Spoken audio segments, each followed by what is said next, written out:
बिस्मिल्लाहिर्रहमानिर्रहीम, अस्सलाम वालेकुम। My name is Safar Ihsan and this is your channel physics का सफ़र। तो काफ़ी दिनों से कमेंट्स आ रहे थे कि सर फर्स्ट ईयर फिज़िक्स के इम्पॉर्टेंट लॉन्ग क्वेश्चंस हमें बता दें, तो आज मैंने कहा इसकी वीडियो एक बना ही दें, क्या याद करेंगे। तो यहाँ पर आपको बोर्ड के ऊपर कुछ रेड कलर में लॉन्ग क्वेश्चंस लिखे हुए नज़र आ रहे हैं और कुछ ब्लैक कलर में नज़र आ रहे हैं। तो देखें, जो रेड कलर में लिखे हैं ये मोस्ट इंपॉर्टेंट लॉन्ग क्वेश्चंस हैं उस चैप्टर के जिस चैप्टर के नीचे वो लिखे हुए हैं, और जो ब्लैक कलर में लिखे हुए हैं वो जस्ट इंपॉर्टेंट है, वो मोस्ट इंपॉर्टेंट नहीं है। इस वीडियो में ये जितने आपको बोर्ड के ऊपर लॉन्ग क्वेश्चंस लिखे हुए नजर आ रहे हैं, जस्ट यही लॉन्ग क्वेश्चंस हैं आपकी फर्स्ट ईयर फिजिक्स की बुक में, और आप जस्ट यही करेंगे। अब देखें, इसमें जो टोटल 5 चैप्टर्स हैं उसमें जस्ट मैंने 3 मोस्ट इंपॉर्टेंट लॉन्ग क्वेश्चन बताए हैं, just 3 most important long question जिसको मैंने रेड कलर से यहाँ पर लिखा हुआ है। उसके बाद 4 चैप्टर्स ऐसे हैं कि जिनमें मैंने जस्ट 2 इंपॉर्टेंट लॉन्ग क्वेश्चंस बताए हैं, just 2 most important long question बताए हैं जो मैंने रेड से उसमें लिखे हैं, और जस्ट 2 चैप्टर्स ऐसे हैं कि जो थोड़े बड़े चैप्टर्स थे और उसमें से मैंने 4 मोस्ट इंपॉर्टेंट लॉन्ग क्वेश्चंस बताए हैं जिनको मैंने रेड कलर से लिखा हुआ है। अब वीडियो को शुरू करने से पहले, ये लॉन्ग क्वेश्चंस पे आने से पहले एक बात याद रखें, अगर कोई भी आप क्वेश्चन छोड़ना चाहते हैं तो ओके है, बट ये जो रेड कलर में मैंने इंपॉर्टेंट लॉन्ग क्वेश्चंस लिखे हुए हैं इनको कभी भी नहीं छोड़ना। ये मोस्ट इंपॉर्टेंट लॉन्ग क्वेश्चंस हैं उस चैप्टर के जिस चैप्टर के मैंने नीचे इनको लिखा हुआ है। तो देखते हैं कि हमारे फर्स्ट चैप्टर में कितने इंपॉर्टेंट लॉन्ग क्वेश्चन बनते हैं और वो कौन कौन से हैं।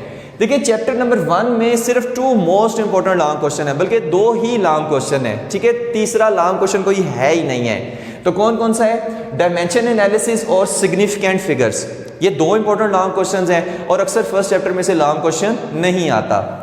चैप्टर 2 में जो मोस्ट इंपॉर्टेंट लॉन्ग क्वेश्चन है वो 3 है, और कौन कौन सा है? स्केलर प्रोडक्ट, फर्स्ट पे स्केलर प्रोडक्ट जो मोस्ट इंपॉर्टेंट लॉन्ग क्वेश्चन है, उसके बाद वेक्टर प्रोडक्ट, उसके बाद vector addition by its rectangular component, ये 3 मोस्ट इंपॉर्टेंट लॉन्ग क्वेश्चन है। और 4th नंबर पे आता है टॉर्क, ठीक है, ये मैंने ब्लैक से लिखा है, ये जस्ट इंपॉर्टेंट है, ये मोस्ट इंपॉर्टेंट नहीं है। उसके बाद अगर चैप्टर 3 पे आए तो नंबर 1 पे जो मोस्ट इंपॉर्टेंट लॉन्ग क्वेश्चन आता है वो है प्रोजेक्टाइल मोशन, वो है प्रोजेक्टाइल मोशन। सेकंड नंबर पे जो मोस्ट इंपॉर्टेंट लॉन्ग क्वेश्चन आता है वो है इलास्टिक कोलिजन इन 1 डायमेंशन। थर्ड पे जो मोस्ट इंपॉर्टेंट लॉन्ग क्वेश्चन आता है वो है law of conservation of momentum. तो ये 3 लॉन्ग क्वेश्चन इसमें मोस्ट इंपॉर्टेंट लॉन्ग क्वेश्चन है किसमें? चैप्टर नंबर 3 के अंदर। और 4th नंबर पे ये जस्ट इंपॉर्टेंट लॉन्ग क्वेश्चन है, इतना खास लॉन्ग क्वेश्चन ये नहीं है, लेकिन फिर भी हमने इसको लिख दिया है, और वो कौन सा है? वेलोसिटी टाइम ग्राफ है, ठीक है। तो ये 3 चैप्टर के मोस्ट इंपॉर्टेंट और इंपॉर्टेंट लॉन्ग क्वेश्चन थे, ठीक है। अब चलते हैं चैप्टर नंबर 4 पे। चैप्टर नंबर 4 पे जो पहले नंबर पे मोस्ट इंपॉर्टेंट लॉन्ग क्वेश्चन आता है, ठीक है, मोस्ट इंपॉर्टेंट लॉन्ग क्वेश्चन मतलब जो 10 सालों में कई दफ़ा आ चुका है, और वो कौन सा है? Inter conversion of potential energy and kinetic energy.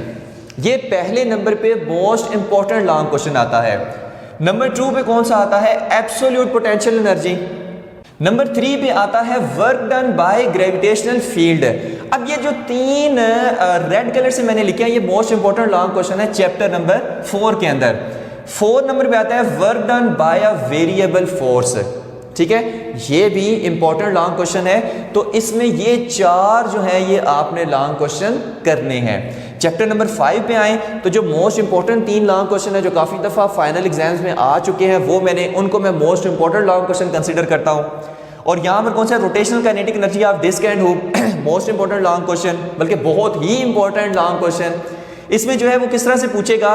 Rotational kinetic energy की डेफिनेशन पूछ लेगा, उसके बाद पूछेगा कि बताएं rotational kinetic energy of disc and hook क्या होती है, ठीक है, तो वो आपने उसके रिलेशन डिराइव करने हैं। नंबर 2 पे आता है moment of inertia, most important long question. Number 3 पे जो मोस्ट इंपॉर्टेंट लॉन्ग क्वेश्चन आता है वो है जियो स्टेशनरी ऑर्बिट्स, और नंबर 4 पे जो आता है वो है आर्टिफिशियल सैटेलाइट्स। तो इस चैप्टर में 4 मोस्ट इंपॉर्टेंट लॉन्ग क्वेश्चंस बनते हैं। नंबर 5 पे जो मैंने ब्लैक कलर से लिखा है ये इंपॉर्टेंट लॉन्ग क्वेश्चन है, just real and apparent wait, centripetal force और एंगुलर मोमेंटम। अगर हम चैप्टर नंबर 6 पे आए तो इसमें just 2 most important long question जो कभी भी आपने नहीं छोड़ने, और वो कौन सा है, बर्नौलीज इक्वेशन और इक्वेशन ऑफ कंटिन्यूटी। ये 2 मोस्ट इंपॉर्टेंट लॉन्ग क्वेश्चन है। इसमें इंपॉर्टेंट लॉन्ग क्वेश्चन में टर्मिनल वेलोसिटी और एप्लीकेशंस ऑफ बर्नौलीज इक्वेशन है, ठीक है। चैप्टर नंबर 7 पे आए तो इसमें 3 मोस्ट इंपॉर्टेंट लॉन्ग क्वेश्चन है जो आ चुके हैं काफ़ी दफ़ा फाइनल एग्जाम में। वो कौन सा है, नंबर 1 पे आता है energy conservation in simple harmonic motion. अच्छा, मैंने ना इनकी नंबरिंग किया कि पहले नंबर पे ये सबसे ऊपर, दूसरे नंबर पे ये, थर्ड नंबर पे ये मोस्ट इंपॉर्टेंट, तो इस तरह से मैंने नंबरिंग के हिसाब से लिखा हुआ है। सेकंड नंबर में simple pendulum most important long question. Third number पे हॉरिजॉन्टल मैस स्प्रिंग सिस्टम, ठीक है। और फोर्थ नंबर पे simple harmonic and uniform circular motion, इसको मैंने ब्लैक से लिखा है, ये जस्ट इंपॉर्टेंट लॉन्ग क्वेश्चन है। चैप्टर नंबर 8 में 4 मोस्ट इंपॉर्टेंट लॉन्ग क्वेश्चन है। Speed of sound in air. अच्छा, speed of sound in air में 2 लॉन्ग क्वेश्चन बन सकते हैं। एक तो वो न्यूटन और लेप्लास के असम्पशन जस्ट पूछ सकता है, एक ये लॉन्ग क्वेश्चन बन सकता है। सेकंड लॉन्ग क्वेश्चन बन सकता है कि जो उसने टेम्परेचर के रिस्पेक्ट से पूछा हुआ है कि effect of temperature on speed of sound in air, ये अलग से सेपरेट एक सेकंड लॉन्ग क्वेश्चन बन सकता है। चैप्टर नंबर 8 में इसी speed of sound in air में ये आ रहा है, ठीक है। तो speed of sound in air में 2 लॉन्ग क्वेश्चन बनते हैं। नंबर 2 पे आता है डॉपलर इफेक्ट। अच्छा, डॉपलर इफेक्ट आपसे पूछेगा और डॉपलर इफेक्ट में कोई से 2 केसेस आपसे पूछ लेगा, ठीक है। टोटल उसके कितने ये केसेस दिए हुए हैं, 6 केसेस दिए हुए हैं, ठीक है। तो कोई से आपसे 2 केसेस पूछ लेगा। नंबर 3 पे आता है stationery waves in stressed string, और नंबर 4 पे आता है stationery waves in air column. तो ये मोस्ट इंपॉर्टेंट लॉन्ग क्वेश्चन है चैप्टर नंबर 8 के। 5 नंबर पे आता है इंटरफेरेंस, जो कि मैंने ब्लैक कलर से लिखा हुआ है। चैप्टर नंबर 9 में सिर्फ दो मोस्ट इंपॉर्टेंट लॉन्ग क्वेश्चन है, just 2 most important long question है। यंग्स डबल स्लिट एक्सपेरिमेंट और माइकलसन इंटरफेरोमीटर, जस्ट ये 2 मोस्ट इंपॉर्टेंट लॉन्ग क्वेश्चन है। बाकी ये जो मैंने 3 लिखे हैं ये जस्ट इंपॉर्टेंट है। Diffraction of X-rays by crystal, diffraction due to a narrow slit और डिफ्रैक्शन ग्रेटिंग। चैप्टर नंबर 10 में भी 2 मोस्ट इंपॉर्टेंट लॉन्ग क्वेश्चन है, जस्ट टू। मैंने कहा अगर कोई भी लॉन्ग क्वेश्चन छोड़ दें, लेकिन जो मैंने रेड कलर से लिखे हैं ये कभी भी नहीं छोड़ने, ये किसी सूरत में भी नहीं छोड़ने। कंपाउंड माइक्रोस्कोप सबसे most important long question. Simple microscope second number पे मोस्ट इंपॉर्टेंट लॉन्ग क्वेश्चन। और थर्ड नंबर पे आता है एस्ट्रोनॉमिकल टेलीस्कोप, ठीक है, एस्ट्रोनॉमिकल टेलीस्कोप। उसके बाद फाइबर ऑप्टिक प्रिंसिपल्स, ये मैंने ब्लैक कलर से लिखे हैं, ठीक है, जस्ट इंपॉर्टेंट है। चैप्टर नंबर 11 में मोस्ट इंपॉर्टेंट लॉन्ग क्वेश्चन है, proof Cp minus Cv is equal to R। इसमें आपसे पूछेगा कि molar specific heat of gas की आप डेफिनेशन बताएं और प्रूव करें कि Cp minus Cv is equal to R है। उसके बाद सेकंड नंबर में मोस्ट इंपॉर्टेंट लॉन्ग क्वेश्चन आता है कार्नेट इंजन। थर्ड नंबर पे आता है प्रेशर ऑफ गैस, और फोर्थ और फिफ्थ नंबर पे जो मैंने ब्लैक से लिखे हैं जस्ट इंपॉर्टेंट लॉन्ग क्वेश्चन है। वो कौन से, first law of thermodynamics and second law of thermodynamics. तो ये थे हमारे मोस्ट इंपॉर्टेंट लॉन्ग क्वेश्चन और important long question of first year physics. Hope so कि इनसे काफ़ी हेल्प आपको मिलेगी। तो थैंक यू वेरी मच। अल्लाह हाफिज़।